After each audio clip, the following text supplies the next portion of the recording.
मैं हूं आपका दोस्त क्रिस्टोफर दारूवाला अपने इस हाइडआउट में where I want to explore all the time। आज भी मैं आपके लिए एक खास एक्सपेरिमेंट ले आया हूं। पेपर ग्लास में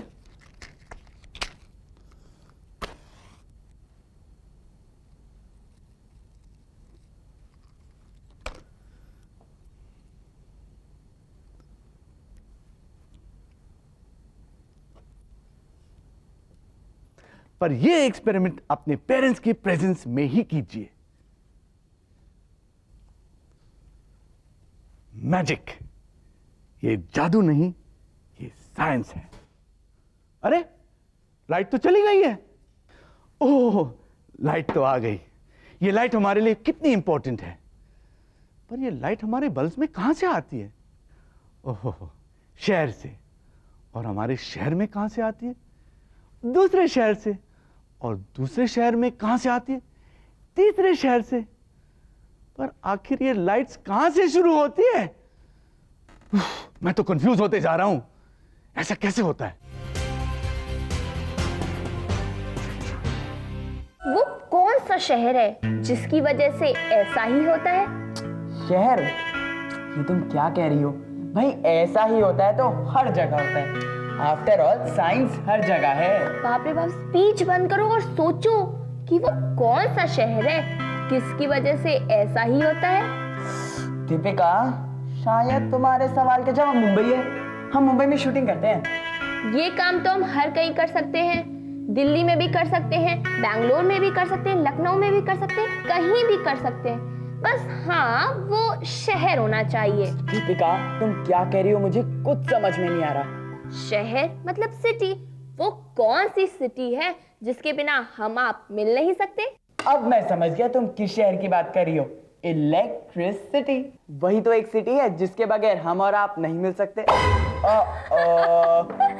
मिल गया ना हमारे सवाल का साइंटिफिक प्रूफ। यही होता है जब इलेक्ट्रिसिटी नहीं हो।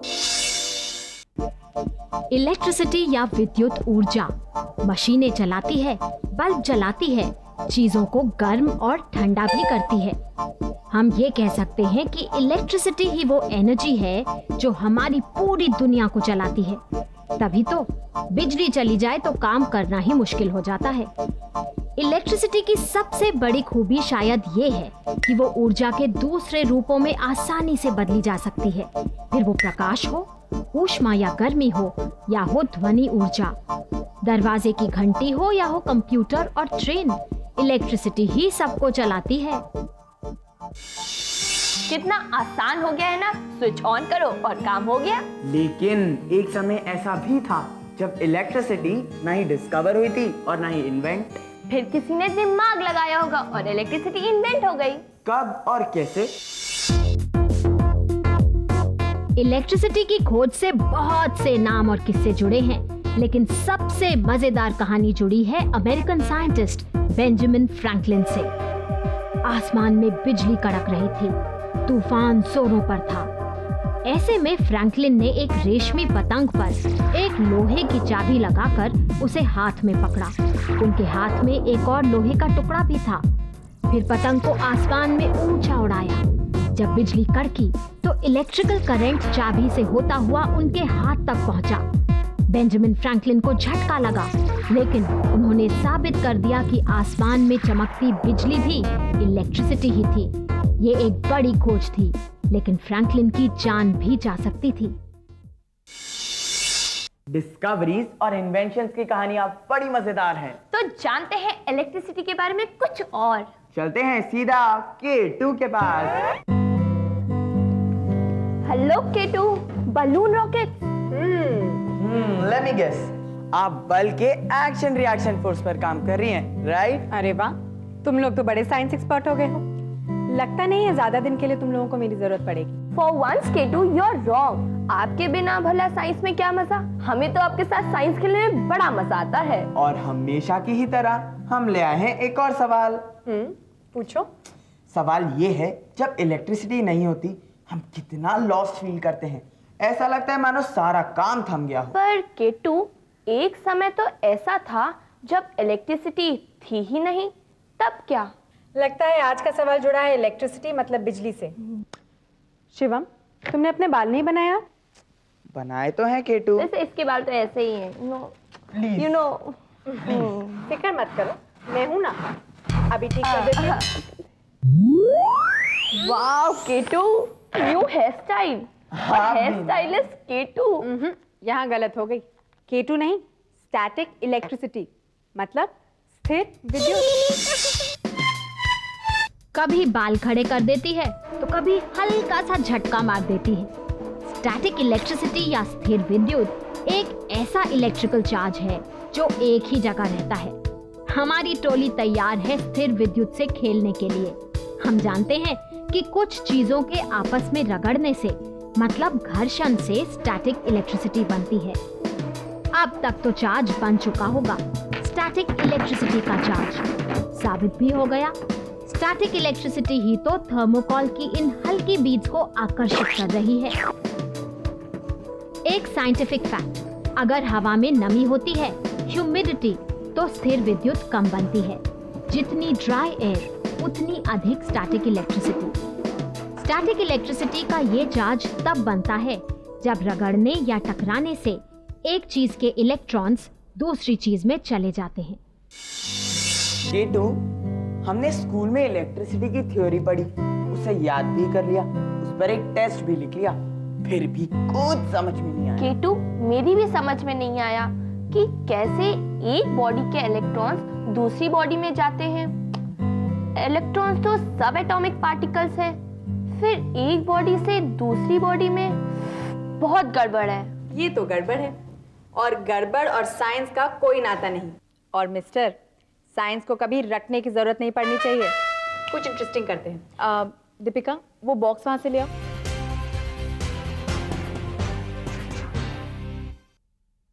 आपके लिए सरप्राइजिंग एक्सपेरिमेंट। मैं बिना सनलाइट के आपके लिए फूल खिला के दिखा देता हूं।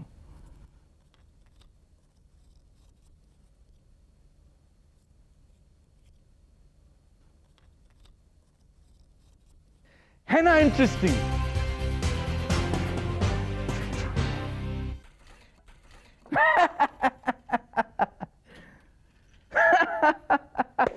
Mission successful.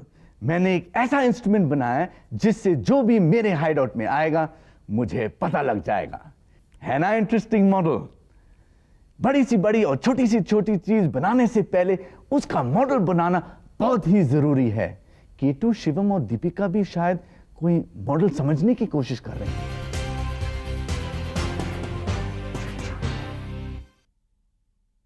ये बन गया हमारा एटम का स्ट्रक्चर। ये देखो ध्यान से, ये जो दिख रहे हैं ये हैं 11 पॉजिटिव चार्ज वाले प्रोटॉन्स, और ये ऑरेंज वाले ये हैं 11 नेगेटिव चार्ज वाले इलेक्ट्रॉन्स, मतलब 11 प्रोटॉन्स और 11 इलेक्ट्रॉन्स। हमारे एटम का कोई चार्ज नहीं। और ये चूड़ी हमारा न्यूक्लियस है, और ये व्हाइट बीड्स हमारे न्यूट्रॉन्स। हाँ, लेकिन उनसे अभी हमारा कोई मतलब नहीं। न्यूट्रॉन तो न्यूट्रल होते हैं, इनका कोई चार्ज नहीं। अब देखो, ये प्रोटॉन्स तो अपने न्यूक्लियस में बंद हैं, लेकिन ये इलेक्ट्रॉन्स अपने अपने ऑर्बिट्स में घूमते रहते हैं। अब सोचो, अगर मैं इस बाहरी ऑर्बिट में से एक इलेक्ट्रॉन हटा लूं तो क्या होगा? प्रोटॉन्स का नंबर बढ़ जाएगा और इलेक्ट्रॉन कम हो जाएंगे, राइट? तो इसका असर क्या होगा? फिर तो हमारे एटम को पॉजिटिव चार्ज मिल जाएगा। केटू, लेकिन ये इलेक्ट्रॉन्स जाएंगे कहाँ? कौन लेके जाएगा इन्हें, और ये कैसे जाएंगे? ये मुझे दो, ये देखो ध्यान से। एटम का स्ट्रक्चर तो हम देख ही चुके हैं। इलेक्ट्रिसिटी का रिश्ता है इलेक्ट्रॉन्स से। इलेक्ट्रॉन्स जो नेगेटिव चार्ज वाले सब एटॉमिक पार्टिकल्स हैं। कुछ इलेक्ट्रॉन्स तो ऐसे होते हैं जो सिर्फ न्यूक्लियस के चारों तरफ घूमते रहते हैं, लेकिन कुछ इलेक्ट्रॉन्स जो बाहरी शेल्स में होते हैं आसानी से इधर से उधर उछल कूद कर सकते हैं। हमारे बालों के एटम्स कुछ ऐसे ही हैं। गुब्बारा जब बालों से रगड़ता है तो बालों के इलेक्ट्रॉन्स पहुंच जाते हैं गुब्बारे पर। अब बालों पर रह जाता है एक पॉजिटिव चार्ज, क्योंकि प्रोटॉन्स ज्यादा हैं, इलेक्ट्रॉन्स कम। लेकिन गुब्बारे को मिल गया है नेगेटिव चार्ज एक्स्ट्रा इलेक्ट्रॉन्स के कारण। सिंपल साइंस है ना? क्या है? शी ईक्स गंदा। क्या? अगर हम आपसे कहें कि आपकी शर्ट के मैले कॉलर में और इलेक्ट्रिसिटी में कोई रिश्ता है तो आप क्या कहेंगे? मजाक कर रहे हैं, यही कहेंगे ना, पर हम मजाक नहीं कर रहे। हम कितनी भी अच्छी तरह नहाते हो, हमारे शर्ट के कॉलर और कफ्स हमेशा दूसरे हिस्सों से ज्यादा गंदे होते हैं। हम यही सोचते हैं कि गर्दन मैली रह गई होगी, लेकिन ऐसा नहीं है। असल में शर्ट का कॉलर हमारी गर्दन से रगड़ता है। इससे गर्दन के इलेक्ट्रॉन्स कॉलर में पहुंच जाते हैं। कॉलर को नेगेटिव चार्ज मिलता है, मतलब स्टैटिक इलेक्ट्रिसिटी। वो हवा से धूल को अपनी तरफ खींच लेती है। ज्यादा धूल मतलब ज्यादा मैल। एक जगह रहने वाली स्टैटिक इलेक्ट्रिसिटी तो समझ में आ गई, लेकिन दौड़ने वाली इलेक्ट्रिसिटी को कैसे भूल सकते हैं? नहीं भूलते, पर इस इलेक्ट्रिसिटी को हम समझेंगे अपनी सूझबूझ और इन बुक्स की मदद से। क्या ख्याल है? बड़ा ही अच्छा ख्याल है। ख्याल तो अच्छा है, लेकिन इलेक्ट्रिसिटी खतरनाक। हम काम करेंगे 9 वोल्ट की एक बैटरी के साथ और बनाएंगे अपने लिए एक सर्किट। बैटरी को जोड़ा है तार से और तार को जोड़ते हैं दोनों तरफ से छिली एक लेड पेंसिल से। सर्किट में लगा है पुरानी टॉर्च का एक छोटा सा बल्ब। सर्किट पूरा तो बल्ब गया जल। ये इसलिए क्योंकि बैटरी से निकलकर इलेक्ट्रिकल करंट या विद्युत धारा तार से होती हुई बल्ब तक पहुंचती है और बल्ब को जला देती है। अब सर्किट में लगा देते हैं एक मेटालिक लूप। अगर सर्किट टूटेगा मतलब हमारा लूप तार को नहीं छुएगा, तो इलेक्ट्रिसिटी को रास्ता नहीं मिलेगा और वो बल्ब तक नहीं पहुंचेगी, बल्ब नहीं जलेगा। समझे? इस साधारण से सर्किट की एक एप्लीकेशन। घर में स्विचेस सर्किट को जोड़ने और तोड़ने का काम करते हैं। स्विच ऑन तो सर्किट पूरा, वरना नहीं। दीपिका, तुम बड़े होके कंडक्टर बनना चाहती थी ना? कंडक्टर? अरे तुम बचपन में यही तो कहा करती थी। बुद्धू, कंडक्टर नहीं डॉक्टर। तुम ही बन जाना कंडक्टर। इसमें बनने की क्या जरूरत है? मैं कंडक्टर हूँ, कंडक्टर था और कंडक्टर ही रहूंगा। और आप बड़े होकर क्या बनना चाहते हो? मैं तो एक साइंस एंथुजियास्ट हूं और मैं इस पोटैटो पे आयोडीन डालकर देखना चाहता हूं कि इसमें कितना स्टार्च है। आपको पता है, जब आप बड़े होते हो तो आपकी बॉडी में काफी चेंजेस आ जाती हैं। आपके स्वेट ग्लैंड्स और भी एक्टिव हो जाते हैं and you start sweating more. For this you should keep your skin clean. अरे ये तो काला हो गया है, इसमें काफी स्टार्च है। क्या आपने इस पेपर को देखा है? इसमें आपको कुछ स्ट्रेंज नजर आता है? नहीं? तो देखिए, ये तो जल ही नहीं रहा। Oh, by the way, do this when your parents are around. Be safe. अब मैं बताता हूं इसकी राज की बात। थोड़ा सा केमिकल और हीट एनर्जी और कर दिया मैंने कमाल। हम बात कर रहे हैं इलेक्ट्रिकल एनर्जी की। एक ऐसी एनर्जी की जिसके बिना आज का युग चल ही नहीं पाता। और इस इलेक्ट्रिकल एनर्जी को चलने के लिए जिस चीज की जरूरत है वो है एक कंडक्टर। एक कंडक्टर जो आप हैं, मैं हूँ और ये भी है, मैं भी हूँ। तो पता लगाते हैं कौन नॉन कंडक्टर है और कौन कंडक्टर। भाई पता तो लगाना ही पड़ेगा। भाई इलेक्ट्रिसिटी के घर तक पहुंचने की बात है। कंडक्टर्स या चालक मतलब वो जो अपने में से बिजली के करंट को आसानी से बहने दें। साइंटिफिक भाषा में इनके एटम्स कुछ ऐसे हैं जिनके इलेक्ट्रॉन्स आसानी से इधर उधर भाग दौड़ कर सकते हैं। ज्यादातर मेटल्स और पानी भी बिजली के बढ़िया चालक हैं। इंसुलेटर्स या विद्युत रोधी इनसे बिल्कुल उल्टे हैं। ये बिजली को बहने से रोकते हैं। कांच, प्लास्टिक, रबर और सूखी लकड़ी इंसुलेटर्स हैं। इसीलिए बिजली के तारों को प्लास्टिक से ढका जाता है ताकि करंट ना लगे। अपने सर्किट की मदद से हम आसानी से पता कर सकते हैं कि क्या कंडक्टर है और क्या इंसुलेटर। सर्किट में इंसुलेटर जोड़ने से बल्ब नहीं जलेगा, लेकिन कंडक्टर लगाने से जल उठेगा। एक और बात, इलेक्ट्रिकल करंट को बहने के लिए भी चाहिए बल्ब, और यही होता है वोल्ट। वोल्ट इलेक्ट्रिकल प्रेशर को नापने का यूनिट है। इसीलिए वोल्टेज कम या ज्यादा हो तो हो जाती है गड़बड़। नेचर का सबसे सुंदर पर डरावना एनर्जी डिस्प्ले क्या है? वैसे तो बहुत सारे हैं, लेकिन मैं जानता हूँ तुम किस चीज के बारे में बात कर रही हो। तड़ाक दुम दुम। आसमान में बादल घिरे हुए हैं, तार तार, लाइटनिंग एंड थंडर। तड़ाक दुम दुम। केटू आप ये क्या है? मैंने सोचा तुम लोग बिजली की बात कर रहे हो, तो बिजली कैसे कड़कती है समझते हैं। चलो देखते हैं। मैंने एक बहुत इंटरेस्टिंग एक्सपेरिमेंट डिवाइस किया है। इसको इसके ऊपर ऐसे घुमाते हैं। ये प्लास्टिक की शीट है और ये स्टील, इससे चार्ज होगा। रुको। वाओ दीपिका, देखा ब्लू स्पार्क्स। लेकिन शैतानी नहीं, सिर्फ समझो। आप भी समझिए। आसमान में बिजली का कड़कना स्थिर विद्युत का एक और उदाहरण है।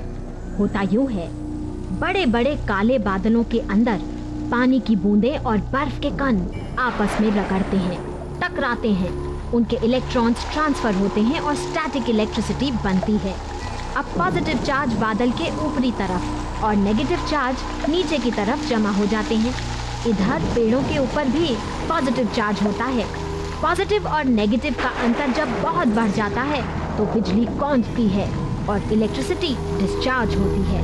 अब तो आप समझ गए होंगे कि तूफान के समय पेड़ के नीचे क्यों खड़ा नहीं होना चाहिए।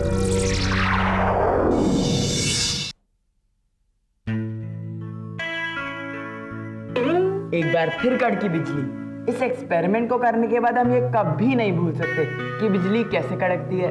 तो आप भी कीजिए एक्सपेरिमेंट, बहुत मजा आता है भाई। हमारी साइंस की दुनिया की यही तो खासियत है। पर आजकल है ना, हमारी केटू बड़ी परेशान है। नाम बदलने की बात कह रही थी। पता है क्यों? खुद ही पता कर लीजिए। पूछ रहे हैं नाम क्यों बदलना पड़ेगा? अरे केटू मेरा नाम है ना, मतलब क्यों और कैसे। लेकिन मुझसे ज्यादा क्यों और कैसे आप लोग मुझसे पूछते हैं, तो नाम तो बदलना पड़ेगा। लेकिन इसी में तो साइंस का मजा है। आप पूछते रहे हमसे सवाल और हम ढूंढते रहे उनके जवाब। इस हफ्ते का सवाल है बड़ा पुराना। पूछ रहे हैं डायनासोर्स के बारे में। डायनासोर्स पूछते हैं, डायनासोर्स किस रंग के थे और वो हम इंसानों पर अटैक करके क्या हमें खा जाते थे? अब डायनासोर्स तो नहीं दिखा सकती आपको, लेकिन सवाल का जवाब जरूर दे सकती हूँ। देखिए,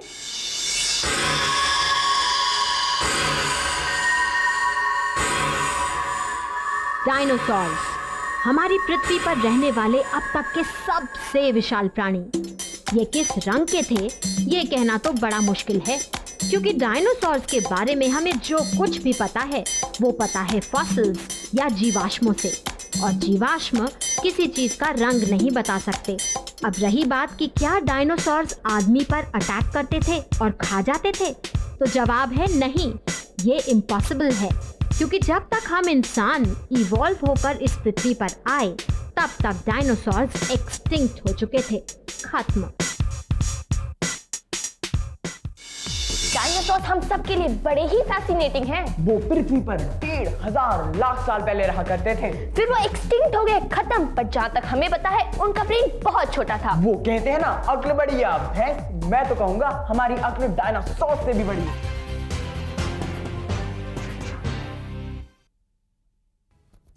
थंब पेंटिंग के लिए क्रिएटिव होना जरूरी है, जो मेरे किट में तो है ही नहीं।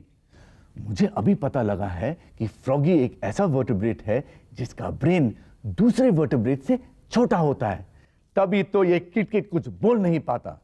पर पिट वो तो काफी कुछ बोलता है।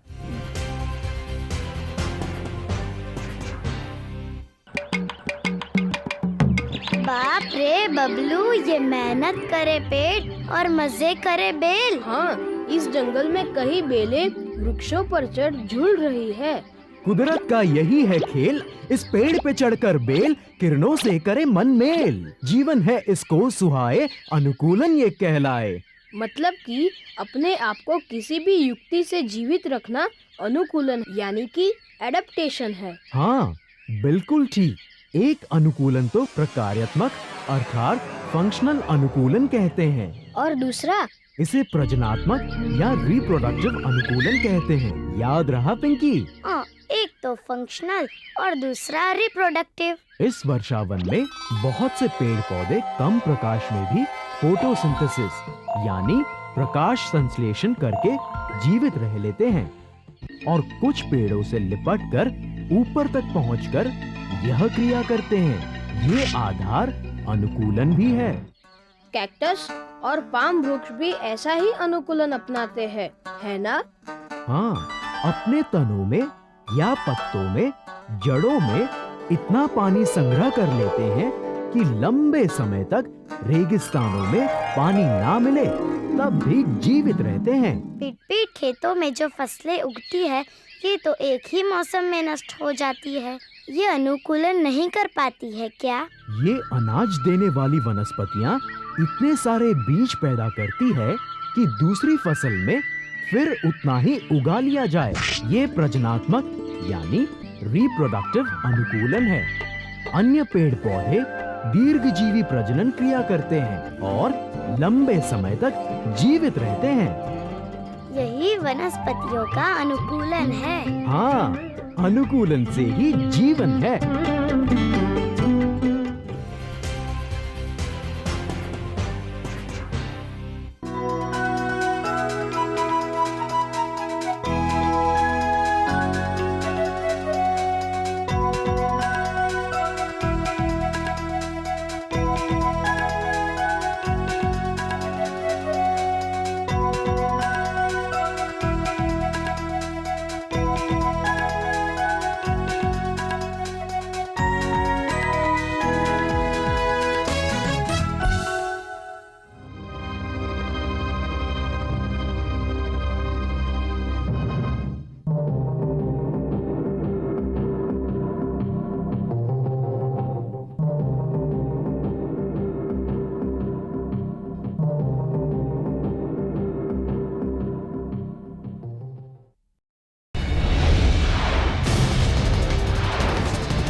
क्या आप जानते हैं, एक ऐसा शिक्षा संस्थान जो दे आपकी उम्मीदों को नई ऊंचाई।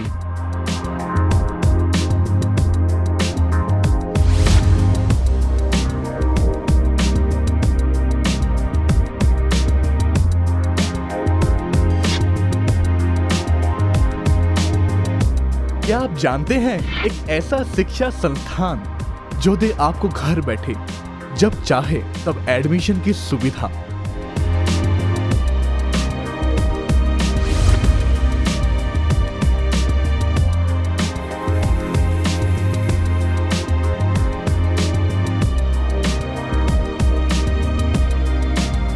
क्या आप जानते हैं, एक ऐसा शिक्षा संस्थान जो आपको दे तकनीकी क्षेत्र में आगे बढ़ने का मौका।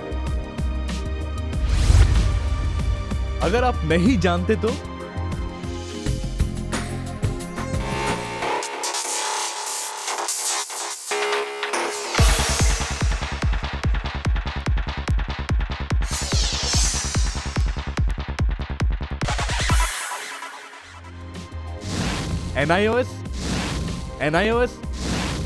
NIOS। जी हाँ, NIOS मात्र एक ऐसा शिक्षा संस्थान जो दे आपके जीवन को उज्जवल भविष्य और सुगम राह। 25 लाख शिक्षार्थियों ने किया भरोसा इस शिक्षा संस्थान पर और किए आगे बढ़ने के मजबूत इरादे।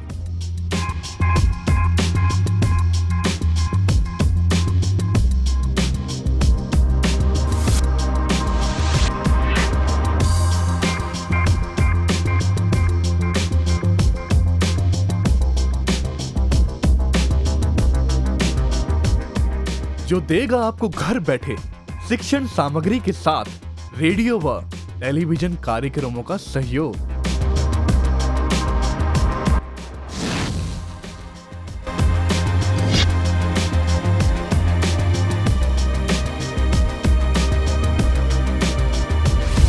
अरे वाह, ऐसा सुनहरा अवसर और कहा। अब होगा सबका सपना साकार। यकीन नहीं होता अब शिक्षित होना होगा इतना आसान।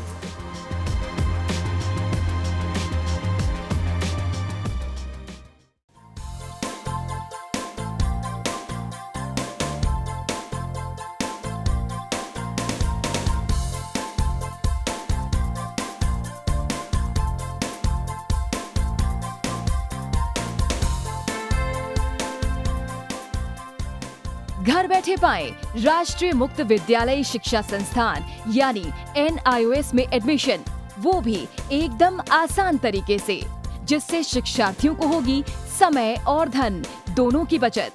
NIOS से शिक्षा कभी भी कहीं भी। शिक्षार्थियों, क्या आप जानते हैं NIOS में एडमिशन लेने का सरल और सुगम तरीका, जिससे शिक्षार्थियों को ऑनलाइन प्रवेश लेने में सहूलियत मिलती है। NIOS में प्रवेश की प्रक्रिया पूर्णतया ऑनलाइन है। शिक्षार्थी घर बैठे इंटरनेट द्वारा प्रवेश के लिए सबसे पहले NIOS की वेबसाइट www.nios.ac.in पर लॉगिन करें। अपना ईमेल आईडी और पासवर्ड डालकर अपना पंजीकरण करें। पंजीकरण के बाद लॉगिन करने पर ऑनलाइन प्रवेश हेतु आवेदन पत्र खुलेगा। आवेदन पत्र को निर्देशानुसार भरें और प्रिंट आउट लें।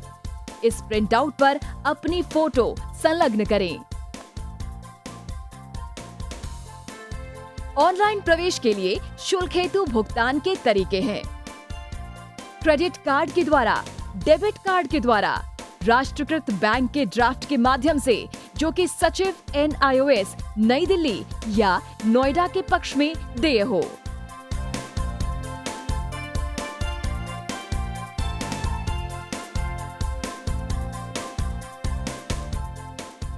भरे हुए आवेदन पत्र के साथ साथ डिमांड ड्राफ्ट और संलग्न किए जाने वाले दस्तावेज हैं: जन्म रजिस्ट्रार के जिला कार्यालय से जारी जन्म प्रमाण पत्र की सत्यापित प्रति, जिसमें जन्म तिथि अंकित हो, पिछले विद्यालय से प्राप्त विद्यालय छोड़ने का प्रमाण पत्र, जिसमें आवेदक की जन्म तिथि लिखी हो। प्रवेश फॉर्म का प्रिंट आउट NIOS के संबद्ध क्षेत्रीय केंद्रों पर 10 दिनों में पहुंच जाना चाहिए, अन्यथा उचित दस्तावेज न लगे होने पर आवेदन फॉर्म रद्द किया जा सकता है। प्रवेश प्रक्रिया की पुष्टि होने के बाद शिक्षार्थियों को परिचय पत्र व अध्ययन सामग्री डाक द्वारा तुरंत पहुंचाई जाती है। ऑनलाइन प्रवेश एक बहुत ही सुगम और सुविधाजनक प्रवेश प्रणाली है। Online on time for safe and secure admission.